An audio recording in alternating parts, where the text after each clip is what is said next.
पनवेलजवळील सांगुर्ली गावाच्या हद्दीत रविवारी सकाळी एक भीषण अपघात घडल्याची घटना समोर आली आहे. मालाने भरलेला एक ट्रक रस्त्यावर पलटी होऊन मागे घसरत गेल्याने पाठीमागून येणाऱ्या 4 वाहनांना या ट्रकने जोरदार धडक दिली. या विचित्र अपघातात एका व्यक्तीला दुखापत झाली असून 4ही वाहनांचे मोठ्या प्रमाणावर नुकसान झाले आहे. मिळालेल्या माहितीनुसार रविवारी सकाळी पळसपे-पेण महामार्गावरून एक मालाने भरलेला ट्रक जात होता. सांगुर्ली गावाजवळ हा ट्रक अचानक चालकाचे नियंत्रण सुटल्याने रस्त्यावर उलटला. ट्रक पलटी झाल्यानंतर तो वेगाने उतारावरून मागे सरकत आला. याच दरम्यान ट्रकच्या मागे असणारा टेम्पो, एक 4चाकी कार, शालेय विद्यार्थ्यांची व्हॅन आणि एक मोटारसायकल अशा 4 वाहनांना या ट्रकने धडक दिली. या धडकेत सर्वच वाहनांचा चक्काचूर झाला असून त्यातील एक जण जखमी झाला आहे.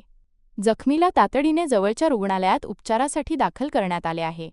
या घटनेची माहिती मिळताच पोलिसांनी घटनास्थळी धाव घेत वाहतूक सुरळीत केली. न्यूज आणि महत्त्वाच्या घडामोडींची सर्वात अचूक माहिती मिळवण्यासाठी लगेच आमचे व्हायरल 46 या चॅनेलला सबस्क्राईब करा आणि बेल आयकॉनवर क्लिक करा.